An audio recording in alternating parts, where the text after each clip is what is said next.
about to hear the first episode of The Deerslayer, dramatized and directed by Charles Frederick Lindsley.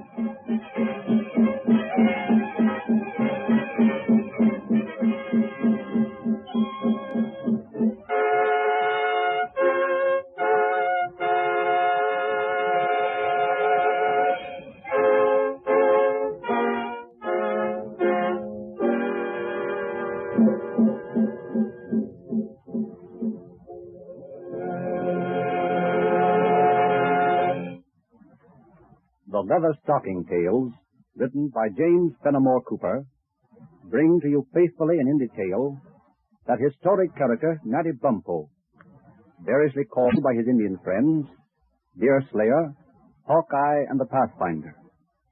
No more thrilling story of daring and human courage in the face of perilous border odds was ever penned, and you are invited to follow this story as it is presented to you over this station. The incidents of the tale occur between the years of 1740 and 1745, when the settled portions of the colony of New York were confined to a narrow section on each side of the Hudson. Broad belts of virgin wilderness, stretching away into New England, afforded forest covers to the noiseless moccasin of the native warrior as he trod the secret and bloody warpath. The leafy surface of the forest lies bathed in the brilliant light of a cloudless day in June, and the trunks of the trees rise in cloudy grandeur. As our curtain rises, a man of gigantic mold breaks from the tangled undergrowth into a small clearing. He is accompanied by a slender woodsman and scout, the hero and central figure of this tale, the Deerslayer. Hurrah, Deerslayer. Here's daylight at last, and yonder is the lake. Do you know this spot, Harry? Or do you shout at sight of the sun? Both, lad, both. My name is not Hurry Harry if this not be the spot where the land hunters camped last summer. But this stomach of mine pints at late afternoon. Open the wallet and let's wind up for another 6 hours run. We dare not risk a halt now with these lurking Mingos likely to break out on us any minute. We haven't struck a trail for 24 hours, boy. Fall to and prove your manhood on this poor devil of a doe with your teeth, as you've already done with your rifle. There's little manhood in killing a doe, though there might be some in bringing down a catamount. Then why have the Delawares named you Deerslayer? On account of a bold heart, as well as a quick eye and an active foot. Bah, the Delawares themselves are no heroes. Or they never would have allowed them loping vagabonds, the Mingos, to make them women. You don't understand the matter rightly. The Mingos filled the woods with lies and break their treaties. I have now lived 10 years with the Delawares, and know them to be as manful as any other nation when the proper time comes to stir. Harkee, Deerslayer, we may as well open our minds. We haven't known each other very long. Did you ever hit anything human or intelligible? Did you ever pull a trigger on an enemy that was capable of pulling one on you? To own the truth, I never did. I hold it to be unlawful to take the life of a man except in open and generous warfare. The Delawares have been peaceful since my sojourn with them. What? Did you never find a fellow thieving among your traps and skins and do the law on him with your own hands? I'm no trapper, Harry. I live by the rifle. A weapon at which I will not turn my back on any man of my years. I never offered a skin that has not a hole in its head besides them which nature made to see with or to breathe through. Aye. This is all very well in the animal way, though it makes but a poor figure alongside of scalps and ambushes. Shooting an Indian from ambush is acting up to his own. Now that we have a war on our hands, the sooner you wipe that disgrace off your character, the better man you'll be. I shall not keep your company long, friend, unless you look higher than 4-footed beast to practice your rifle on. Our journey is nearly ended, Master March. We can part tonight, if you see occasion. I have a friend waiting for me who will think it no disgrace to consort with a fellow creature that has never yet slain his kind. I wish I knew what has brought your skulking Delaware into this part of the country. Where did you say this young chief was to give you a meeting? At a small round rock near the foot of the lake, where the tribes resort to make treaties and bury the hatchet. Common territory. I'd like to know what Floating Tom Hunter would say to that. He claims the lake is his own property, and he'll not give it up to Mingo or Delaware without a battle for it. What will the colony say to such a quarrel? Not a thing. Pen was never set to paper concerning hill or valley hereaway. What Tom claims, he'll likely maintain. By what I heard, Harry, this Floating Tom must be an uncommon mortal. What's the man's history in nature? His nader's more muskrats than human.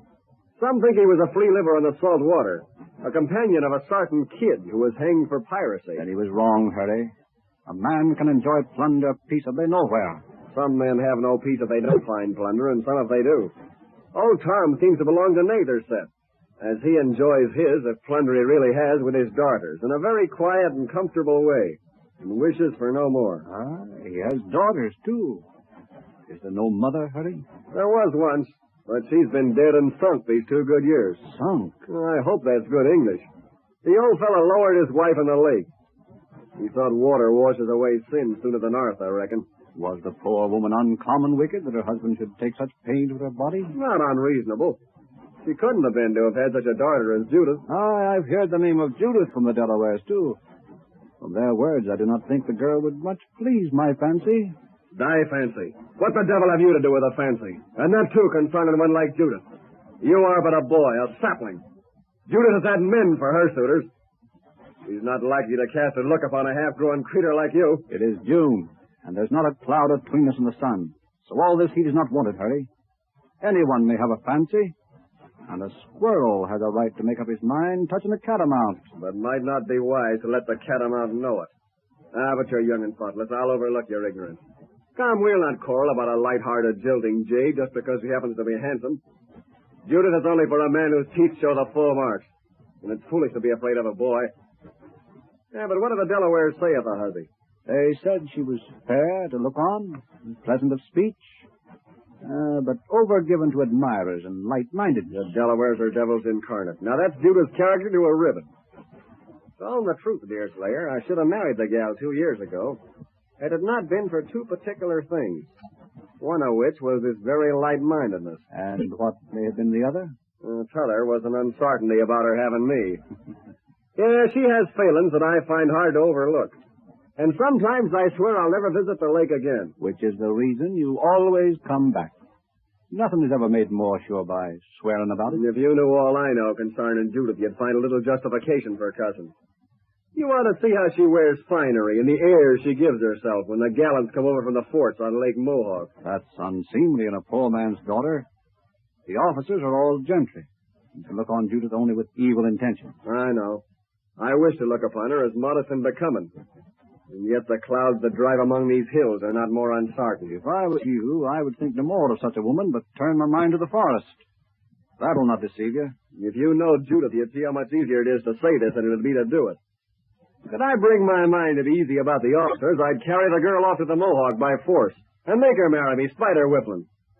And I'd leave old Tom to the care of Hetty, his other child, who, if she be not as handsome or as quick-witted as her sister, is much the most dutiful. Is there another bird in the same nest? Delaware spoke to me of only one. That's natural enough when Judith Hutter and Hetty Hutter are in question. Hetty is only comely, while her sister, I tell thee, boy, is such another as is not to be found between this and the sea. More than this, Hetty, I would say, is on the verge of ignorance. Even the Mingos know she's not just right in her mind, and she passes among them without harm. I see. She belongs to them beings the Lord has in his special care. For he looks carefully to all who fall short of proper share of reason. The redskins honor and respect them that are so gifted, knowing that the evil spirit delights more to dwell in an artful body than in one that has no cunning to work upon. But tell me, Harry, what reason have you to believe this gal has waited for you in the 6 months you've last seen her? I haven't the gal's faith, I know. But if she's dared to marry in my absence, she'll be like to know the pleasure of widowhood afore she's 20. You would not harm the man she's chosen, Harry, simply because she found him more to her liking than yourself. Why not? If an enemy crosses my path, will I not beat him out of it? Look at me, 6'4". Am I a man to let any sneaking skin trader get the better of me in a manner that touches me as near as the kindness of Judith Hutter? Besides, when we live beyond the law, we must be our own judges and executioners. And if a man should be found dead in the woods, who is there to say who slew him? Even admitting the colony took the matter in hand and made a stir about it. If that man should be Judith Hutter's husband after what has passed, I might tell enough at least to put the colony on the trail. You half-grown venison-hunting bantling! You dare to think of informing against Harry, insomuch as you're touching a mink or a woodchuck? I would dare to speak truth, Harry, concerning you or any man that ever lived. Why, you traitorous sneaking reptile, I'll choke you till... You may shake, Harry, until you bring down the mountain. But nothing but truth will you shake from me. It's probable that Judith Hutter has no husband to slay. You may never have the chance to waylay him.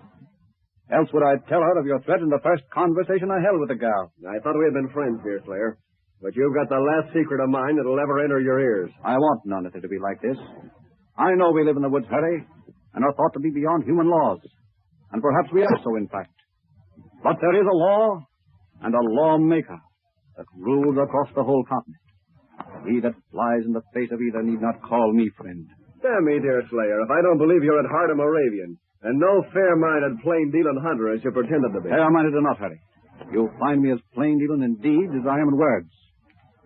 No, but this giving away to sudden anger is foolish. Proves how little you've lived with the red man. Judith Hutter is no doubt still single. And we'll say and think more about it. Aye. It would have been foolish to have called about an idea. The sun is turning toward the afternoon sky. We'd better strike the trail again and make forward so we can get an opportunity of seeing these beautiful sisters. That's odd. I haven't heard a loon this early in the woods before. Listen, Harry. You may be a good woodsman, but your ears deceive you this time. That's a poor imitation. That's no feathered bird. You mean? A red man's signal, or I'm a half-breed. The Hurons are all around us, man, and they know our location. Oh, we've carried too long with our hot words. The lake is at hand, Deerslayer. If we can get off to Old Tom's castle, we're safe. Our present duty is to find your hidden canoe. Are you sure you can recognize the spot? Yes. It's in a hollow basswood. It ought not to be more than 100 yards off. When did you get the word that the Mingos had taken to the warpath again? The news came to the fort 2 weeks ago. Any cause? Nothing but their natural cussedness. There's a sign of the varmints again, if you'll be right. And our scalps grow more precious every minute. But we'll circumvent them. See the crooked branches of that sapling hooked on the branches of the basswood? That's the spot. Are you certain? It's my mark. I did it last winter when the young thing was bent down with snow. I fixed it then as my landmark. And that must be your log 100 feet ahead. Hey. Listen. That's it. Lend a hand, Deerslayer. It's the canoe, all right. As snug as if it had been left in an old woman's cupboard. Lend a hand, it'll be afloat in a minute. Let the varmints yell. They'll have to swim for us if they want our scalp.